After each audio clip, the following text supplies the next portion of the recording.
High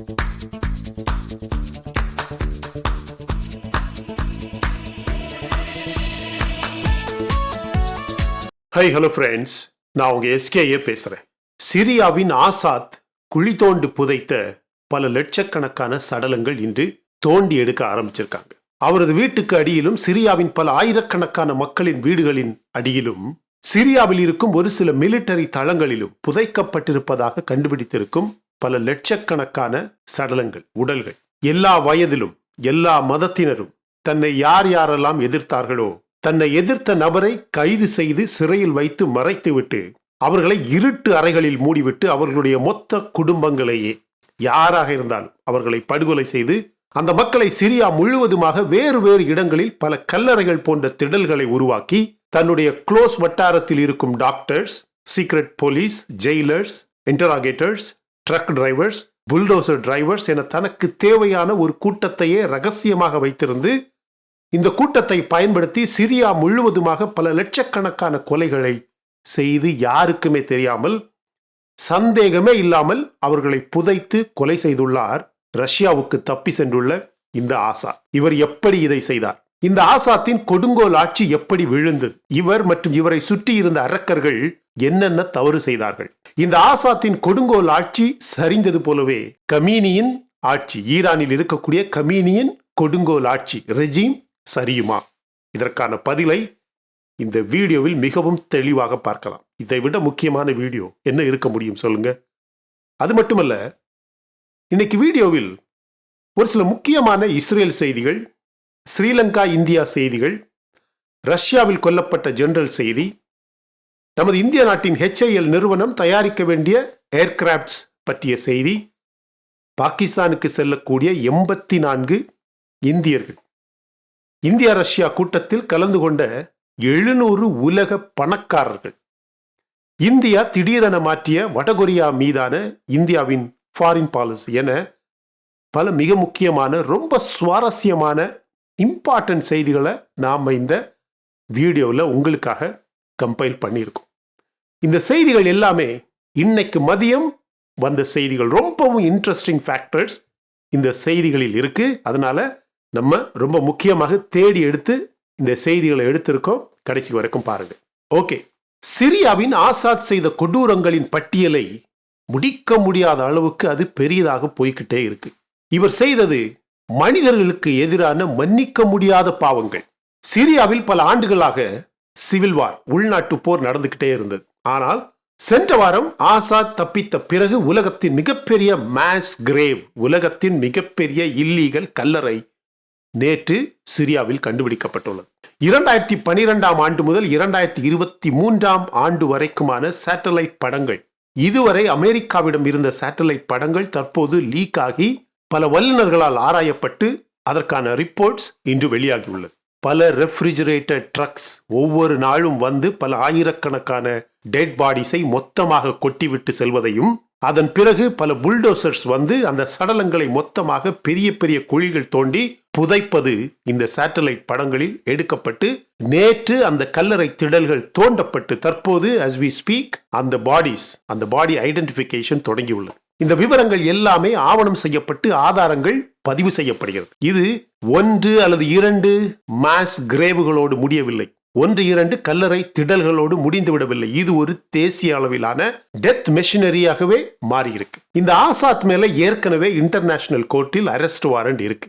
Azad எப்படி இதையெல்லாம் மூடி மறைக்க முயற்சி செய்தார்? இதற்கெல்லாம் காரணம் என்னன்னு நீங்க கண்டிப்பாக கேட்பீங்க.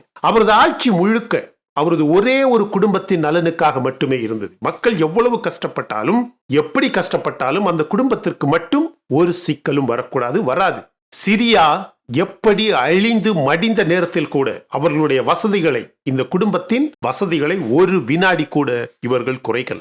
2006ஆம் ஆண்டிலிருந்து 2024ஆம் ஆண்டு வரை சிரியா என்ற மொத்த நாடே அழிந்து ஒரு கல்லறையை நோக்கி பயணம் செய்தது அப்படின்னு சொல்லலாம். 2006ஆம் ஆண்டில் சிரியாவில் இருந்த எக்கானமி ஓரளவுக்கு பொதுமக்கள் வாழக்கூடிய நிலையில் இருந்தது. அவர் உலகமே ஆச்சரியப்படும் அளவில் பெரிய வெள்ளை மாளிகை போன்ற மிகப்பெரிய ஆடம்பர வசதியுடன் பல ஆயிரக்கணக்கான பாடிகார்ட்ஸ் சுற்றி இருக்க பல கோடி மதிப்பில் லக்ஸுரி கார்ஸ் மற்றும் பிரைவேட் ஜெட் என பல வசதிகளுடன் ஆசாத்தும் அவரது குடும்பமும் வாழ்ந்த நேரத்தில் சிரியாவின் பொதுமக்களுக்கு ஒரு நாளைக்கு 8 மணி நேரம் மட்டுமே எலக்ட்ரிசிட்டி கரண்ட் இருந்தது. அவருக்கும் அவரது குடும்ப நபர்களுக்கும் துபாய், ரியாத் என மிகப்பெரிய மருத்துவமனைகளில் ஸ்டே அண்ட் ட்ரீட்மெண்ட் நடந்த நேரத்தில் அங்கு இருக்கக்கூடிய காமன் சிரியன் சிட்டிசன்ஸ் பேசிக் ஆன்டிபயோட்டிக்ஸ் டேப்லெட்டுக்கே மாரடிக்க வேண்டிய நிலை இருந்தது. நீங்களே பாருங்க, 2006ஆம் ஆண்டில் சிரியாவின் ஒரு ஆர்மி வீரருக்கு ஒரு மாத சம்பளம் 18,000 சிரியன் பவுண்ட்ஸ்.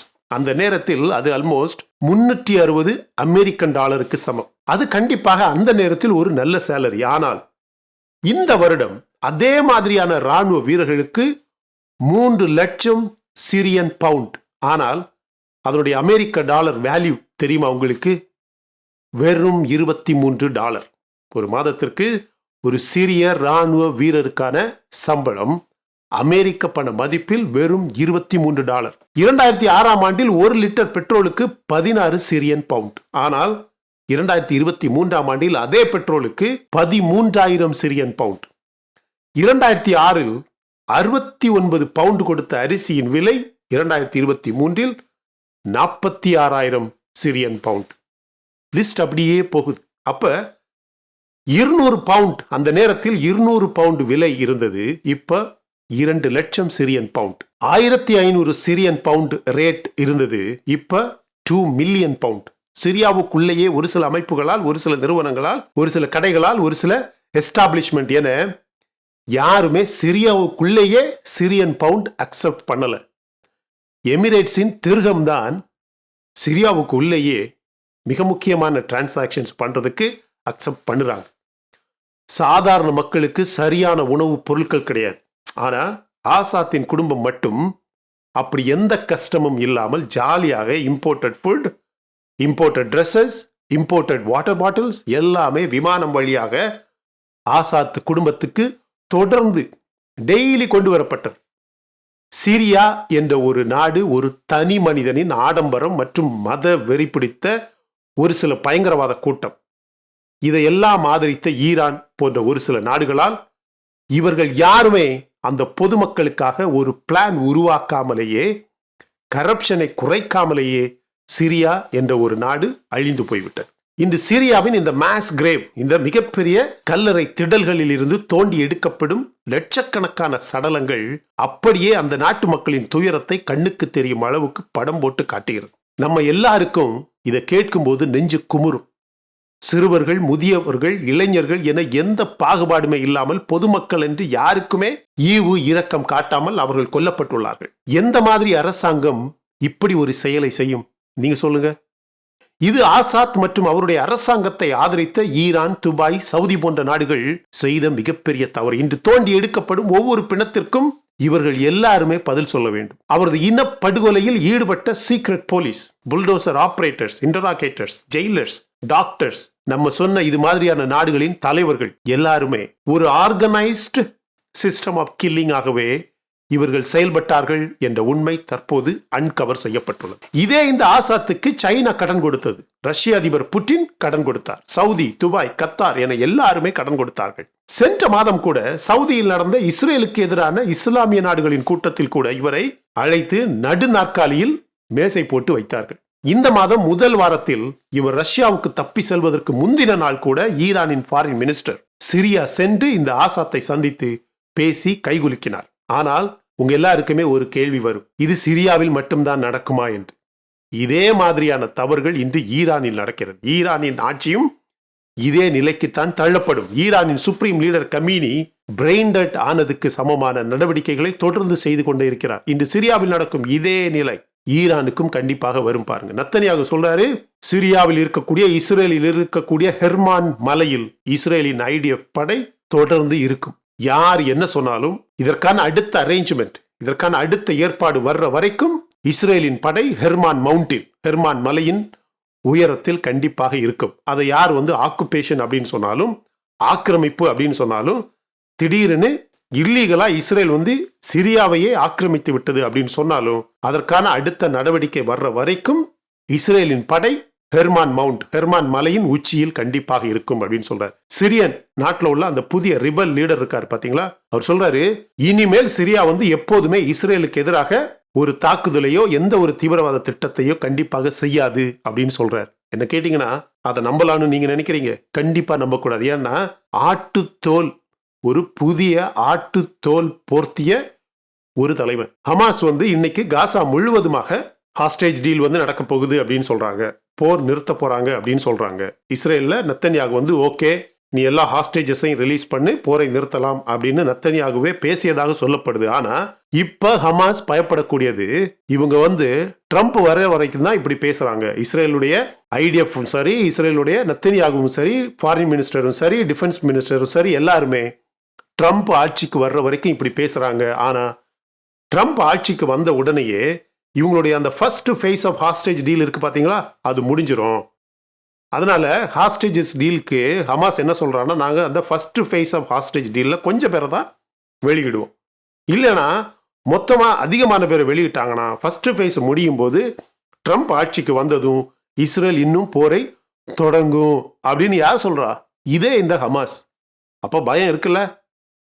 இப்படி ஏதாவது தேவை வரும்போது மட்டும் தன்னுடைய பயத்தை காட்டுவானுங்க. ஆனா ஒரு 1000 பேர் 1500 பேரை ஒரே நாளில் கொலை பண்ண ஒரே ஒரு காரணத்துக்காக நாங்கள் வின் பண்ணோம், நாங்கள் இஸ்ரேலை அழிச்சிட்டோம் அப்படின்னு இதே இந்த ஹமாஸ் உலகம் முழுவதுமாக கொண்டாடினானுங்க. ஆனா அதற்கு பதிலடியாக இஸ்ரேல் அட்டாக் பண்ணா ஒரு விக்டிம் கார்டு என்னன்னு, ஐயோ இனப்படுகொலை, பல 1000 மக்கள் கொல்லப்படுறாங்க, எல்லாமே ஹமாஸ், எல்லாமே தீவிரவாதிகள். கொல்லும் போது என்ன சொல்லுவானுங்க? இனப்படுகொலை. ஆனா அவனுங்க ஏதாவது ஒரு ஆளை கொல்லு, ஏதாவது ஒரு 100 பேரை கொன்னாலோ உடனடியாக ஹமாஸ் வெற்றி அப்படின்னு ஆட்டம் போடுவாங்க.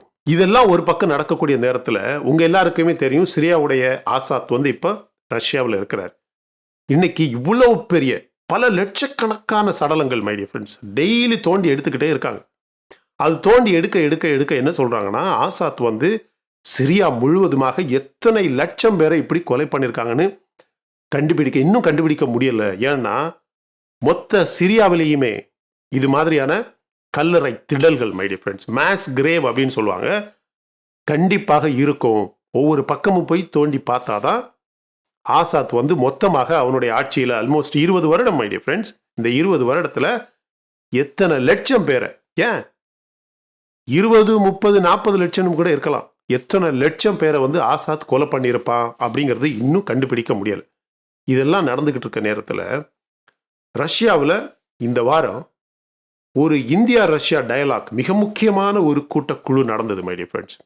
அந்த கூட்டத்துக்கு உலக அளவில் 700 மிகப்பெரிய பணக்காரர்கள், 700 பிசினஸ் லீடர்ஸ் அப்படின்னு சொல்லலாம், உலக அளவில் மாஸ்கோவில், ரஷ்யாவின் மாஸ்கோவில் இந்தியா ரஷ்யா கூட்டத்தில் மீட் பண்ணியிருக்கிறாங்க. ஒரு பக்கம் நீங்க பாத்தீங்கன்னா ரஷ்யா மீது இல்லாத பொருளாதார தடையே கிடையாது. ஆனா இன்னொரு பக்கம் அடுத்த 20 வருடங்களுக்கு ரஷ்யாவுக்கும் இந்தியாவுக்கும் டெய்லி எத்தனை 1000 பேரலோ ஆயில் அண்ட் கேஸ் இந்தியாவுக்கு வர்றதுக்காக ஒரு டீல் போட்டிருக்கிறாங்க.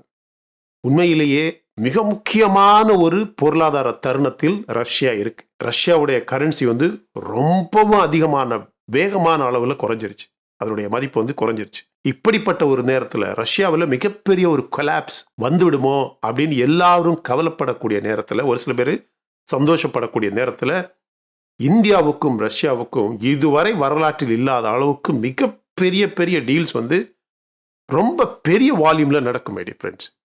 20 வருடங்களுக்கான டெய்லி தினசரி ஆயில் அண்ட் கேஸ் எத்தனை 1000 பேரலோ உண்டு மை டியர் ஃப்ரெண்ட்ஸ், 50,000க்கும் அதிகமான பேரல்ஸ் நினைக்கிறேன், டெய்லி இந்தியாவுக்கு சப்ளை பண்றதுக்கான அக்ரிமெண்ட் இந்தியாவுக்கும் ரஷ்யாவுக்கும் போடப்பட்டிருக்கு. நேத்து ரஷ்யா நாட்டுக்குள்ள ஒரு ஜெனரல் அவர் வீட்டுக்குள்ளேயே இருக்கும்போது அவர் வீட்டு பக்கத்துல ஒரு பைக்ல பாம் வச்சு அவரை கொலை பண்ணியிருக்கிறாங்க. இஸ்ரேலின் மொசாட் மாதிரியே உக்ரைன் ஒரு சில ரஷ்ய தலைவர்களை கொலை பண்ண ஆரம்பிச்சிருக்கோ அப்படிங்கிற ஒரு டவுட் வந்து உலக அளவில் இன்னைக்கு அதற்கான கேள்விகள் கேட்கப்படுது. கொஞ்சம் பொறுத்து இருந்து தான் பார்க்கணும். want to see rule of law respected inside Pakistan. பைடனுடைய அட்மினிஸ்ட்ரேஷன் பாகிஸ்தானை ரொம்பவும் கேவலமாக பேசியிருக்கு மை டியர் ஃப்ரெண்ட்ஸ். சாடி இருக்கு அப்படின்னு சொல்லலாம், வான் பண்ணியிருக்கு அப்படின்னு சொல்லலாம். உங்க எல்லாருக்குமே தெரியும், இந்த இம்ரான்கானுடைய பிரச்சனை தொடர்ந்து பாகிஸ்தான்ல போய்கிட்டே இருக்கு. அங்க நடக்கக்கூடிய போராட்டங்கள் இம்ரான்கானுடைய சப்போர்ட்டர்ஸை வந்து அவங்க பாகிஸ்தான் அரசும் சரி பாகிஸ்தான் ராணுவமும் சரி அவங்க அழிக்கிறதும் அல்லது கொடுமைப்படுத்துறதையும் பார்த்து அமெரிக்காவிலிருந்து இப்படிப்பட்ட பேசிக் ரைட்ஸ் பேசிக் லாவை பிரேக் பண்ற மாதிரி உள்ள நடவடிக்கைகள் பாகிஸ்தானுக்குள்ள நடக்கக்கூடாது அப்படின்னு பைடனுடைய அட்மினிஸ்ட்ரேஷன் வார்னிங் கொடுத்துருக்கு. ஒரு விஷயம் சொல்றேன், பைடனுடைய அட்மினிஸ்ட்ரேஷனே பாகிஸ்தானை இப்படி சொல்லியிருக்குன்னா இன்னும் 2 வாரம் யாரு ட்ரம்ப் வரட்டும், பாகிஸ்தான்ல என்ன நடக்குன்னு பாருங்க. ஆனா இப்படிப்பட்ட நேரத்தில் இந்தியாவிலிருந்து ஒரு 84 பேர் பாகிஸ்தான்ல இருக்கக்கூடிய ஸ்ரீ கத்தாஸ்ராஜ் டெம்பிளுக்கு போறதுக்காக எப்படியோ கஷ்டப்பட்டு பாகிஸ்தானுடைய ஹை கமிஷன்லேருந்து 84 விசா வந்து செக்யூர் பண்ணியிருக்கிறாங்க. எனக்கு உங்க எல்லார்கிட்டையும் கேட்க வேண்டிய ஒரு கேள்வி, இப்படி ஒரு விசிட்டுக்கு போயும் பாகிஸ்தானுக்கு உள்ளாடி கண்டிப்பாக போகணுமா? எனக்கு தெரியல. இந்த பாகிஸ்தானில் இருக்கக்கூடிய ஸ்ரீ கட்டாஸ்ராஜ் டெம்பிள் மாதிரி இதுக்கு ஈக்குவலண்டானவோ அல்லனா இது மாதிரியான ஒரு நல்ல டெம்பிளோ இது மாதிரியான ஒரு நல்ல புண்ணிய ஸ்தலமோ இந்தியாவில் எங்கேயுமே இல்லையா ஃப்ரெண்ட்ஸ்? எனக்கு தெரியல. அதனால தான் நான் உங்கள் எல்லாருக்கிட்டையும் கேட்குறேன். உங்களுக்கு அதை பற்றி தெரிஞ்சிருச்சுன்னா கொஞ்சம் கமெண்டில் கிளியராக விளக்கமாக பதில் கொடுங்க. நான் யாருடைய சென்டிமெண்ட்டையுமே ஹர்ட் பண்ண என்னுடைய இன்டென்ஷன் கிடையாது, நான் விரும்பலை. பட் இப்படி ஒரு நாட்டில், அதுவும் அந்த நாட்டுடைய சிச்சுவேஷன் உங்கள் எல்லாருக்குமே தெரியும். இன்னும் வர்றேன், அந்த நாட்டை பற்றி கேவலமான விஷயம் இன்னும் 1000 இருக்கு. பட் நம்ம வேண்டாம்னே அதிகமாக பாகிஸ்தானை பற்றி பேசக்கூடாது அப்படிங்கிறதுக்காகவே நம்ம வீடியோக்குள்ள இப்போ வந்து அதிகமான கேவலமான பாகிஸ்தான் செய்திகள் வந்து நம்ம சொல்றது இல்லை ஃப்ரெண்ட்ஸ். எனக்கு இப்போ கேள்வி, இந்த ஸ்ரீ கட்டாஸ்ராஜ் டெம்பிளுக்கு பாகிஸ்தானில் இருக்கக்கூடிய டெம்பிளுக்கு கஷ்டப்பட்டு 84 பேர் வந்து ஒரு பில்கிரிம்ஸாக போகிறாங்களே, இது தேவையா? இந்தியாவில் இதுக்கு வேறு ஆல்டர்னேட் மாற்று வழிகளே கிடையாதா? அதுதான் என்னுடைய கேள்வி. இங்கே பாருங்க, பாகிஸ்தானில் இந்த ஒரு வருடமும் வந்திருக்க கடன் எவ்வளவு தெரியுமா? அமிட் வர்சனிங் எக்கனாமிக் கிரைசிஸ், அந்த நாடு அழியக்கூடிய தருணத்தில் Pakistan debt surges by PKR 4304 billion 4304 billion Pakistan rupees. இந்த ஒரு வருடத்துல கடன் நம்ப முடியுதா? Debt this year Pakistan rupees 4304 billion. இது ஆல்மோஸ்ட் எவ்வளவு தெரியுமா மீடியா ஃப்ரெண்ட்ஸ்? பாகிஸ்தான் பணத்துக்கு 36,548 கோடி ரூபாய் பாகிஸ்தான் பணம். எது இந்த ஒரு வருடம் இதுவரைக்கும் வந்த கடன். பாகிஸ்தான் நாட்டுக்கு மேல மொத்தமாக இருக்கக்கூடிய கடன் எவ்வளவு தெரியுமா? 69 trillion Pakistan rupees. 69.114 trillion as of October 2024. October 2024 வரைக்கும் பாகிஸ்தான் நாட்டின் மீது இருக்கக்கூடிய உலக அளவில் இருக்கக்கூடிய கடன் வந்து 69 ட்ரில்லியன். இவன் இன்னும் 200 வருஷம் ஆனாலும் இந்த கடனை இவனுங்களால அடைக்க முடியாது. இப்படி ஒரு நாடு உலக வரைபடத்தில் இருந்து என்ன பிரயோஜனம்? அப்படியே அழிஞ்சு போகலாம். இவனுங்க இப்படி ஒரு அந்த நாடு தேவையே இல்லை. சுவிட்சர்லாந்தில் திடீர்னு ஒரு விஷயம் என்ன பண்ணியிருக்காங்கன்னா, இந்தியாவுக்கு சுவிட்சர்லாந்து ஃபினான்ஷியல் அந்த செட்டப்பில் இந்தியாவுக்கு ஃபேவர்டு மோஸ்ட் ஃபேவர்டு நேஷன் அப்படின்னு ஒரு ஸ்டேட்டஸ் இருந்தது. அதை இப்படி எடுத்துட்டாங்க. இப்போ இனிமேல் சுவிட்சர்லாந்தை பொறுத்த அளவில், சுவிட்சர்லாந்து ஃபினான்ஷியல் சிஸ்டத்தை பொறுத்த அளவில் இந்தியாவுக்கு மோஸ்ட் ஃபேவர்ட் நேஷன் கிடையாது, ஸ்டேட்டஸ் கிடையாது அப்படின்னு சுவிட்சர்லாந்து வந்து திடீர்னு அனௌன்ஸ் பண்ணியிருக்கு. என்ன கேட்டிங்கன்னா இது ஒரு நல்ல விஷயம். யாருக்கு? நம்ம நாட்டுக்கு. ஏன்னா இந்த மோஸ்ட் ஃபேவர்ட் நேஷன் ஸ்டேட்டஸ் வந்து இந்தியாவுக்கு சுவிட்சர்லாந்து ஃபினான்ஷியல் சிஸ்டத்தில் இருந்ததுனால தான் இங்கே உள்ள எல்லா கள்ளப்பணமும் அங்கே போய் அப்படியே பைலா இருக்கு, ஹோடா இருக்கு அப்படின்னு சொல்லலாம். இப்போ சுவிட்சர்லாந்து இந்த ஸ்டேட்டஸை எடுத்துட்டதுனால இங்க இருந்து பல லட்சம் கோடி ரூபாய் அளவில் கள்ளப்பணம் அங்கே வச்சிருக்கானுங்க. பார்த்தீங்களா? அவனுக்கு எல்லாருமே இனிமே சுவிட்சர்லாந்துக்கும் டாக்ஸ் கட்டணும். நிறைய பேர் அங்கே பணத்தை வச்சுக்கிட்டு அது ஏன் பணம்னே சொல்ல பயப்படுறாங்க. இப்போ பணத்தை அப்படி வச்சுக்கிட்டு இருந்தா போதாது, அங்கே இருக்கக்கூடிய பணத்துலேருந்தே சுவிட்சர்லாந்துக்கு டாக்ஸ் கட்டணும். இனிமே எல்லா உண்மையும் வெளியே வருமா வராதா? அதனால தான் இனிமே இந்தியாவுக்கு வந்து the most favoured nation status வந்து கிடையாது அப்படின்னு அனௌன்ஸ் பண்ணியிருக்கு. ஸ்ரீலங்காவுடைய ஒரு பெரிய டிப்ளமேட்டிக் கூட்டமே நம்ம நாட்டில் இந்த வாரம் தொடர்ந்து வந்துக்கிட்டு போய்கிட்டே இருக்காங்க. உங்கள் எல்லாருக்குமே தெரியும், இந்த பிரசிடென்ட் வந்தார். பிரசிடென்ட் வந்ததுக்கு அப்புறம் ஃபாரின் மினிஸ்டர் வந்தார். ஸ்ரீலங்கன் பிரசிடென்ட் வந்து நம்ம ஃபினான்ஸ் மினிஸ்டர், நம்ம பிரசிடென்ட், நம்ம பிரைம் மினிஸ்டர், நம்ம ஃபாரின் மினிஸ்டர் எல்லாரையும் மீட் பண்ணார். அவர் எலெக்ஷனில் செலக்ட் பண்ணி உலக அளவில் ஃபர்ஸ்ட் போகக்கூடிய நாடு நம்ம நாடு தான். வந்து சொல்றாரு, இனிமே ஸ்ரீலங்கா அப்படிங்கிற ஒரு நாட்டினை அந்த டெரிட்டரியை பயன்படுத்தி யாருமே இந்தியாவுக்கு எதிராக எதுவுமே செய்ய முடியாது. அவர் அது சொன்ன காரணம் என்ன தெரியுமா? கண்டிப்பாக நெய்பர் ஃபர்ஸ்ட் அப்படிங்கிற இந்தியாவின் பாலிசியின் அடிப்படையில் கண்டிப்பாக ஸ்ரீலங்காவுக்கு அதிகமான உதவிகள் கிடைக்கும். அதுக்காக தான் இந்த மசாலாவும் சோப்பும் போட்டுட்டு போறார். ஆனா அவர் போன அடுத்த நாள் ஸ்ரீலங்காவுடைய ஃபாரின் மினிஸ்டர் வர்றார். அவருடைய பேரு விஜிதா ஹிராதே அப்படின்னு என்னமோ. அவரு வந்து என்ன சொல்றாருன்னா, எங்களுக்கு இந்தியா கிட்ட எப்படி ஒரு நல்ல ரிலேஷன்ஷிப் இருக்கோ அதே மாதிரி சைனா கிட்டையும் எங்களுக்கு ஒரு நல்ல ரிலேஷன்ஷிப் வேணும் அப்படின்னு. அது எப்படியா நடக்கும்? ரெண்டு எதிரி, ஒருத்தன் எதிரி, ஒருத்தன் சண்டை போட்டுக்கிறான், ஒருத்தன் போட்டியா என்னென்னமோ நடக்குது. அவங்க ரெண்டு பேரையும் நீ ஒரே மாதிரி பார்ப்பேன்னா யாராவது ஒரு ஆளை நீ ஒரே மாதிரியா பார்க்கணும் இல்லையா? பிரசிடென்ட் வந்து என்ன சொல்லிட்டு போறாரு, இனிமே இந்தியாவுக்கு எதிராக ஸ்ரீலங்காவுக்குள்ளாடி எந்த எதிர்வினைகளும் நடக்காது அப்படின்னு. என்ன அர்த்தம்? சைனாவை எதையுமே செய்ய விட மாட்டோம் அப்படிங்கிற முறையில் பிரசிடென்ட் பேசிட்டு போறாரு. அவர் போன அடுத்த நாளே ஃபாரின் மினிஸ்டர் வந்து சொல்றாரு, இல்லை இந்தியாவும் சைனாவும் எங்களுக்கு ஒன்று தான் அப்படின்னு. அப்படியெல்லாம் ஒன்றா இருக்க வேண்டாம், நீ பாட்டுக்கு வேலையை பார்த்துட்டு போ, நாங்கள் எங்கள் நாட்டை பார்த்துக்கிறோம், அதுதான் உண்மையா அப்படின்னு நான் சொல்வேன். இந்தியாவில் இருக்கக்கூடிய ஃபாரின் பாலிசியும் சரி, இந்தியாவில் இருக்கக்கூடிய மிக முக்கியமான விஷயங்களும் சரி, உங்களுக்கு ஒன்று தெரியுமா? வடகொரியாவில் இந்தியா வந்து நம்ம எம்பசியை திருப்பியும் ஓப்பன் பண்ண போகிறாங்க. உலகம் முழுவதுமாக இதுக்கே பெரிய பெரிய எதிர்ப்புகள் வந்திருக்கு. ஒன்றும் இல்லை ஃப்ரெண்ட்ஸ், கொரோனா டைமில் கொரோனா இருக்கே அப்படிங்கிறதுக்காக இனிமேல் வடகொரியாவுக்கு யாரும் போக வேண்டாம், அங்கேருந்து யாரும் இங்கே வர வேண்டாம் அப்படிங்கிறதுக்காக எம்பசியை க்ளோஸ் பண்ணாங்க. இப்போ தான் கொரோனா முடிஞ்சிருச்சு. முடிஞ்ச காரணத்தினால தான் வடகொரியாவில் திருப்பியும் எம்பசியை, ஒவ்வொரு நாட்டிலையும் நம்ம எம்பசி இருக்கிறது வந்து நல்லது தானே, இருக்கணுமே, ஒவ்வொரு நாட்டுக்கும் இடையில ஒரு நல்ல சுமூக உறவு இருக்கணுமே அப்படிங்கிறதுக்காகத்தான் இந்த ஃபாரின் டிப்ளமசி பாலிசி எம்பசி எல்லாமே. அதையும் ஓப்பன் பண்ணாமல் வைக்கணும் அப்படின்னு ஓப்பன் பண்ணுறதா சொல்லியிருக்காங்க. உடனடியாக உலக அளவில் இது ரஷ்யா, சைனா, இந்தியா, வடகொரியா அந்த குரூப்பு, அந்த பாலிசி, அதனால தான் இவங்க திருப்பி எம்பசியை ஓப்பன் பண்ணுறாங்க. உங்கள் எல்லாருக்குமே தெரியும், இந்தியா வந்து தொடர்ந்து அர்மீனியாவுக்கு ஆயுதங்களை சப்ளை பண்ணிக்கிட்டே இருக்கு. நமக்கு இந்திய நாட்டுக்கு இருக்கக்கூடிய மிகப்பெரிய ஒரு டிஃபென்ஸ் கஸ்டமர் யாருன்னு கேட்டிங்கன்னா அர்மீனியா. அந்த அர்மீனியாவுடைய எதிரி நாடு உங்களுக்கு யாருன்னு தெரியும், அஜர்பைஜான். அஜர்பைஜான் அர்மீனியா எல்லை சிக்கல் வந்து ஒரு தொடர் சிக்கலாக இருக்கு, ஒரு கிரானிக்கல் பிரச்சனையாக இருக்கு. ஆனால் இந்த வாரம் திடீர்னு அஜர்பைஜான் வந்து இந்தியா கிட்ட ஆயுதங்களுக்கு சப்ளை கேட்டிருக்கு. எங்களுக்கு உடனடியாக இந்த Akash missile, BrahMos missile system, ஒரு சில கன்ஸ், புரியுதா, ஒரு சில கன்ஸ், நம்ம ஏடாக்ஸ், இதெல்லாம் வந்து எங்களுக்கு கண்டிப்பாக நீங்கள் தரணும் அப்படின்னு அஜர்பைஜான் வந்து இந்தியா கிட்ட கேட்டிருக்கு. இந்தியா என்ன பதில் சொல்லியிருக்கு தெரியுமா? அது எங்களால் முடியாது. ஏன்னா ரெண்டு டெரிட்டரி, ரெண்டு பேருக்கு சண்டை நடக்கு. இந்த ரெண்டு பேர் சண்டையில் ஒருத்தனுக்கு வந்து நாங்கள் காலங்காலமாக அர்மீனியாவுக்கு நாங்கள் ஆயுதம் சப்ளை பண்ணிக்கிட்டு இருக்கிறோம். திடீர்னு எங்கள் ஆயுதத்தை எதிர்க்கிற மாதிரி நாங்களே உங்களுக்கு அஜர்பைஜானுக்கு ஆயுதம் கொடுக்க முடியாது. அதனால் இனிமே எங்களால் அஜர்பைஜானுக்கு ஆயுதம் கொடுக்க முடியாது, மாறாக அர்மீனியாவுக்கு மட்டும்தான் கொடுக்க முடியும் அப்படின்னு India has denied selling missiles and other weapons to Azerbaijan. இப்படி ஒரு பாலிசி உலகத்தில் எத்தனை நாட்டுக்கு இருக்க முடியும் சொல்லுங்க? அப்படி இது மாதிரி இந்தியா மாதிரி இன்னும் 1-2 நாடுகளை நீங்கள் ஃபிங்கர் பாயிண்ட் பண்ணி காட்டிட்டீங்கன்னா உங்கள் எல்லாருக்குமே நான் வந்து ஒரு மிகப்பெரிய அளவில் கடன்பட்டவனாக இருப்பேன் மை டியர் ஃப்ரெண்ட்ஸ். ஏன்னா இப்படி அதிகமான நாடுகளை நீங்கள் பார்க்க முடியாது.